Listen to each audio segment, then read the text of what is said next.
Hello students, मैं महेंद्र सिंह। देखिए students, हमारा पीछे से जो 2 वीडियो में चला था कि हमने आपको 2021-22 का जो इकोनॉमिक्स का सैम्पल पेपर आया उनके क्वेश्चंस कराए।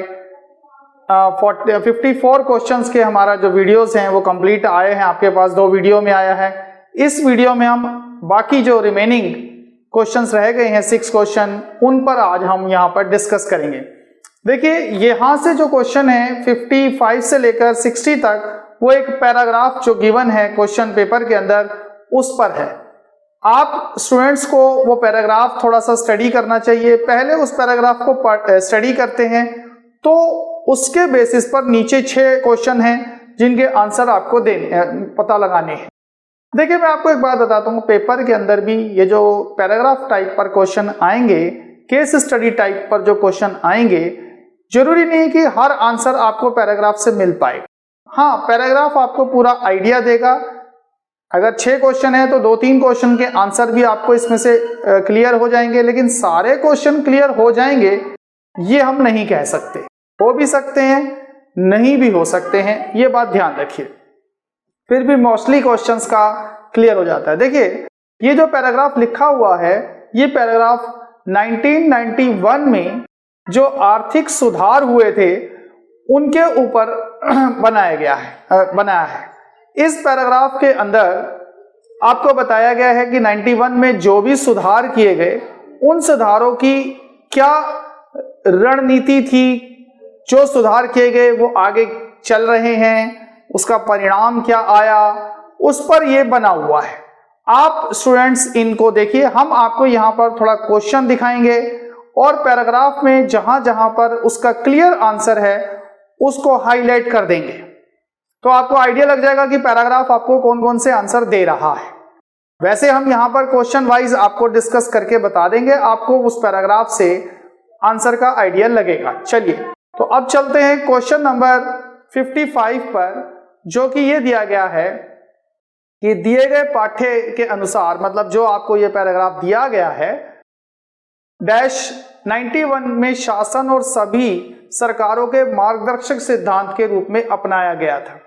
देखिए मैं आपको साफ बताता हूं, इस पैराग्राफ का पूरी स्टोरी लाइन है कि 91 के बाद हमारा जो शासन है, सरकारें हैं, किस सिद्धांत पर चलेंगी।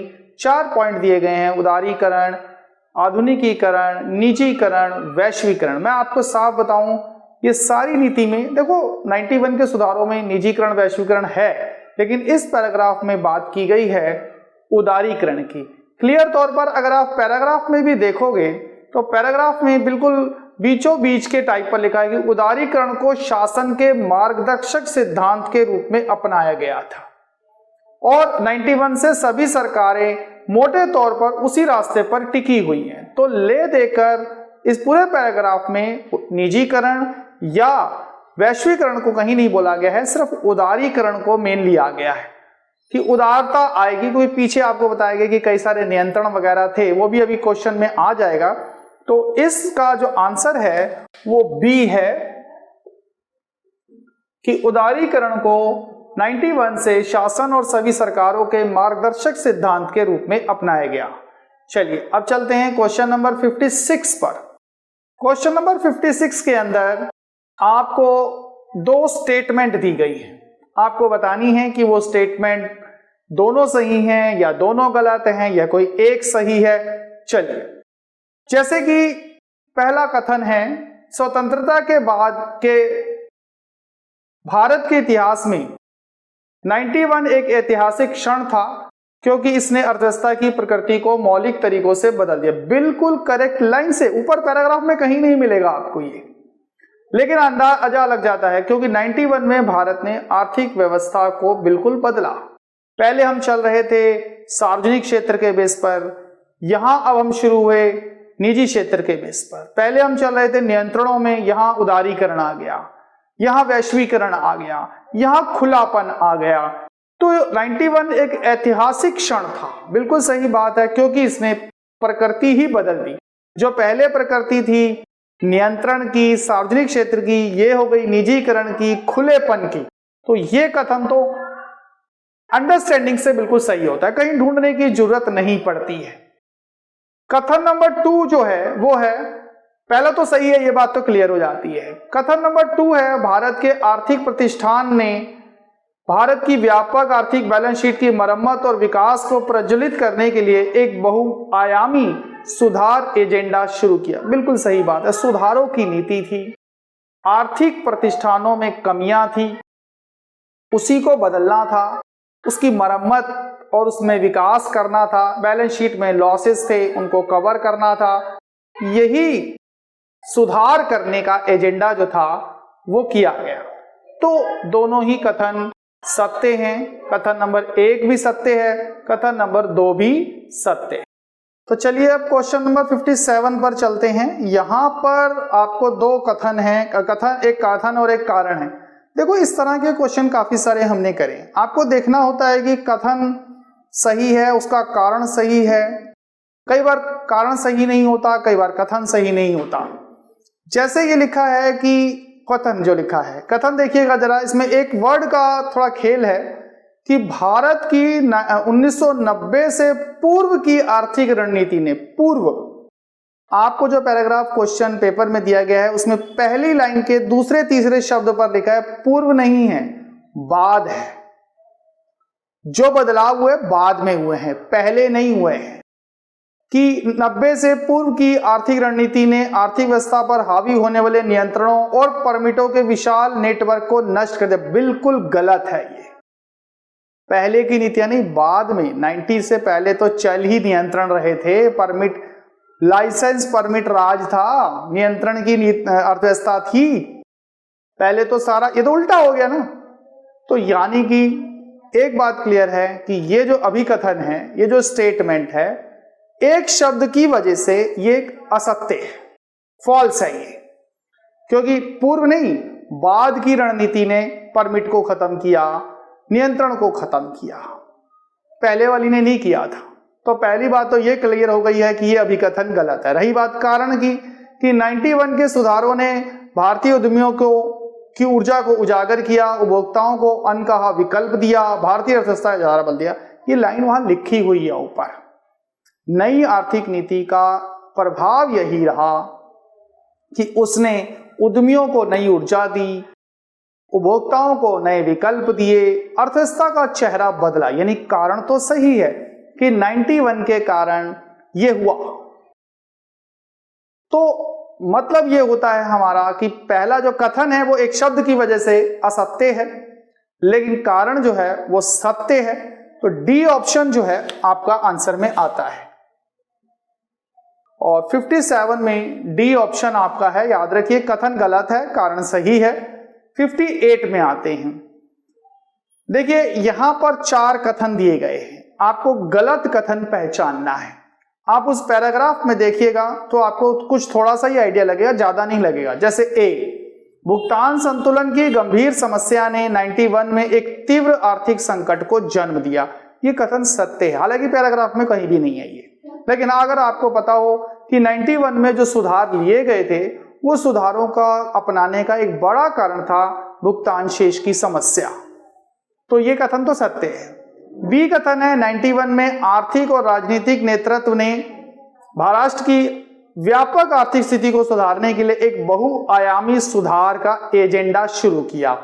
सही बात है, 91 में ही आर्थिक और राजनीतिक नेतृत्व सरकार ने नए आर्थिक नीति को अपनाया, कई सारे सुधार किए, बहुआयामी सुधारों का एजेंडा शुरू किया। इसकी लाइन का आइडिया ऊपर है थोड़ा सा, तो ये सत्य है। सी, 91 के बाद की स्थिति में राज्य को अर्थव्यवस्था के प्राथमिक नियामक की भूमिका दी गई। इसका मतलब होता है कि राज्य की भूमिका को नियामक, कंट्रोलर बनाया। बिल्कुल गलत, राज्य की भूमिका को नियामक नहीं बल्कि राज्य की भूमिका को थोड़ा छोटा किया गया, क्योंकि अब अर्थव्यवस्था में सुधार किए गए। राज्य की भूमिका पहले ज्यादा थी, अब कम की गई। मैं फिर से कहूंगा आपको कि इसमें जो सी पॉइंट है वो जो कहता है कि 91 की स्थिति में राज्य की प्राथमिक नियामक की भूमिका दी गई, गलत है। राज्य की भूमिका को छोटा किया गया है, राज्य की भूमिका मेन है, याद रखिए। डी जो पॉइंट है महामारी के बाद व्यक्तिगत क्षेत्रों को बारीकी से देखा जाना चाहिए। जिन क्षेत्रों में सुधार की आवश्यकता है उनकी पहचान की जानी, सुधारात्मक कार्रवाई की जानी चाहिए।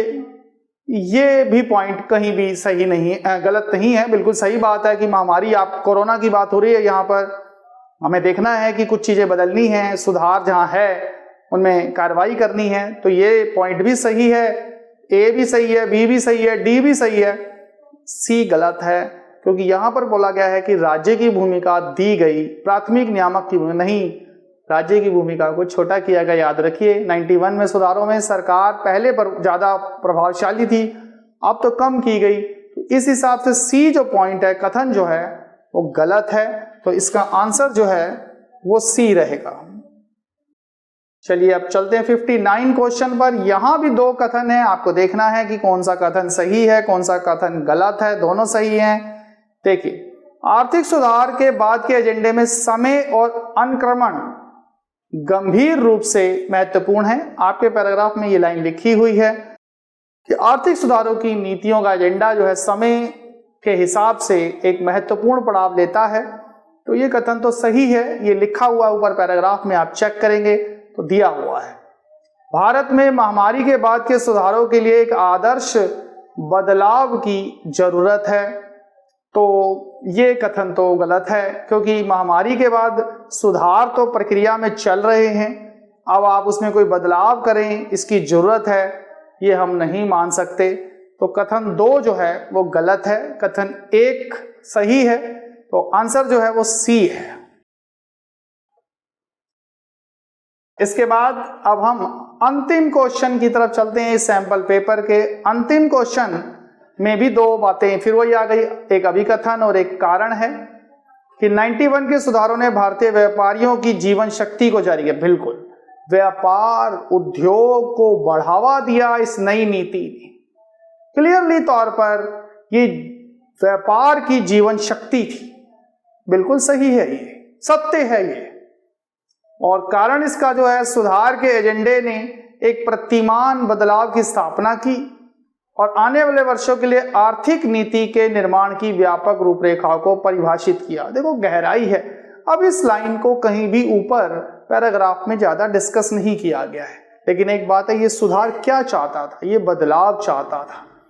वर्षों तक इस बदलाव को फील किया जा रहा है, आगे भी इसी के आधार पर आर्थिक नीतियां बनती रही हैं। तो दावा भी सही है, कारण भी सही है, सही व्याख्या की गई है कि 91 के सुधारों ने व्यापार की जीवन शक्ति को जारी किया और आने वाले वर्षों के लिए व्यापारिक आर्थिक नीतियों को बनाने की बात कही। तो दोनों ही चीजें सही हैं, दावा भी सही है, कारण भी सही है। कारण उसकी सही व्याख्या है दावे की।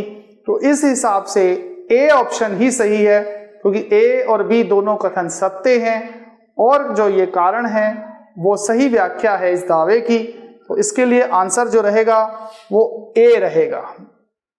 इस तरह से हमारा ये सैंपल पेपर कंप्लीट होता है। आगे के और वीडियोस के लिए हमारे चैनल से जुड़िए, इन वीडियोस को लाइक कीजिए, चैनल को सब्सक्राइब कीजिए और अपने नॉलेज को बढ़ाने के लिए हमारे चैनल के साथ लगातार जुड़े रहिए।